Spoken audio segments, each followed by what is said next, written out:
নমস্কার বন্ধুরা, Geotech Bengal YouTube চ্যানেলে আপনাদের সকলকেই স্বাগত জানাই। রাজ্যের সমস্ত স্তরে শিক্ষক নিয়োগ নিয়ে একটি গুরুত্বপূর্ণ বিগ আপডেট এসেছে। আপনাদেরকে এই ভিডিওতে জানাবো উচ্চ প্রাথমিকে শিক্ষক নিয়োগ, নবম দশম প্রাইমারি সমস্ত কিছু জানতে হলে ভিডিওটি আপনারা শেষ পর্যন্ত মনোযোগ সহকারে দেখবেন।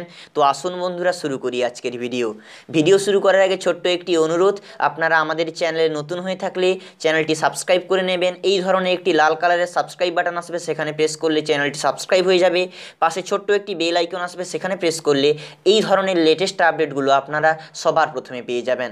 এখানে বলা হয়েছে উচ্চ প্রাথমিকে শিক্ষক নিয়োগে গুরুত্বপূর্ণ আপডেট, কপাল খুলছে 17,000-এর। তো বন্ধুরা, দারুণ একটি খবর, 17,000-এর কপাল খুলবে। উচ্চ প্রাথমিকে শিক্ষক নিয়োগ সংক্রান্ত গুরুত্বপূর্ণ পদক্ষেপ নিতে চলেছে স্কুল সার্ভিস কমিশন। সব কিছু ঠিকঠাক চললে আগামী সপ্তাহেই শেষের দিকে উচ্চ প্রাথমিকে শিক্ষক নিয়োগের বিজ্ঞপ্তি জারি করতে চলেছে কমিশন।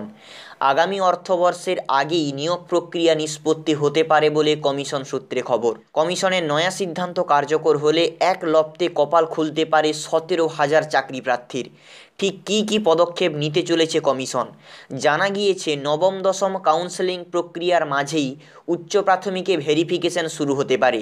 তো বন্ধুরা, এখানে যেটা বলা হচ্ছে, নবম দশমের কাউন্সেলিং প্রক্রিয়ার মাঝেই কিন্তু ভেরিফিকেশন হবে উচ্চ প্রাথমিকের। নবম দশমের কাউন্সেলিং নিয়ে কিন্তু ভিডিও দেওয়া আছে, আপনারা চ্যানেলে গিয়ে কিন্তু দেখে নিতে পারেন। মার্চ মাসের প্রথম সপ্তাহ থেকে শুরু হবে ইন্টারভিউ প্রক্রিয়া। নোটিশ দেওয়ার এক সপ্তাহ থেকে দিন দশেকের পর থেকে ইন্টারভিউ শুরু হওয়ার সম্ভাবনা রয়েছে। মনে করা হচ্ছে আগামী অর্থবর্ষ থেকেই নতুন চাকরিতে যোগ দিতে পারবেন সফল প্রার্থীরা। প্রথম ধাপে কমপক্ষে 17,000 চাকরি প্রার্থীকে ডাকতে পারে কমিশন। তো বন্ধুরা, এখানে যেটা বলা হচ্ছে, প্রথম ধাপে যে কাজটি করা হবে সেখানে কিন্তু 17,000 চাকরি প্রার্থীকে ডাকা হতে পারে, যেটা কমিশন জানাচ্ছে। জানুয়ারি মাসের মধ্যেই ভেরিফিকেশন পর্ব শেষ করার পরিকল্পনা করেছে কমিশন। শিক্ষক নিয়োগের বিষয়ে গুরুত্বপূর্ণ সিদ্ধান্ত নিতে সোমবার গুরুত্বপূর্ণ বৈঠক রয়েছে কমিশনে। ওই বৈঠকে নবম দশমে দ্বিতীয় দফার কাউন্সেলিং, পূর্ব নির্ধারিত শিডিউল ও শারীরশিক্ষা কর্মশিক্ষায় দশম দ্বাদশ নিয়োগ করা হবে, তাও স্থির হতে পারে বলে খবর।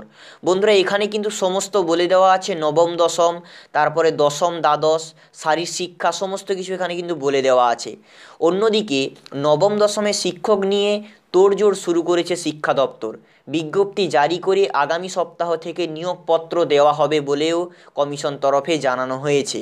6,238 জনকে নিয়োগপত্র দেওয়া হবে বলে শুক্রবার বিকেলে নির্দেশিকা জারি করল মধ্যশিক্ষা পর্ষদ।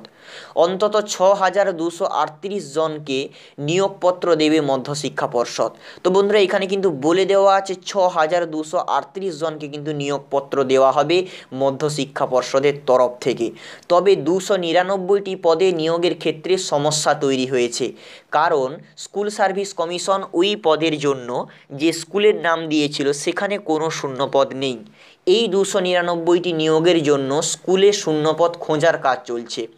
এখানে বলা হচ্ছে, এই যে 299 পদে যে সমস্যা তৈরি হয়েছে সেখানে কিন্তু স্কুলে শূন্যপদ নেই, শূন্যপদটা খোঁজার কাজ চলছে। শূন্যপদে সমস্যা থাকা প্রার্থীদেরও ডাকা হবে বলেও জানা গিয়েছে।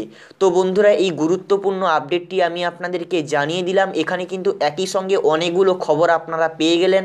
যদি ভিডিওটি আপনার ভালো লেগে থাকে লাইক করবেন এবং আপনার বন্ধুদের সাথে শেয়ার করে দেবেন। আপনাদের একটি লাইক আমাদেরকে ভিডিও তৈরি করতে অনেক উৎসাহ প্রদান করে। এই ভিডিওটি শুরু থেকে শেষ পর্যন্ত দেখার জন্য আপনাদের প্রত্যেককেই ধন্যবাদ। সবাই ভালো থাকবেন, সুখে থাকবেন, শান্তি থাকবেন। জয় হিন্দ, বন্দে মাতরম।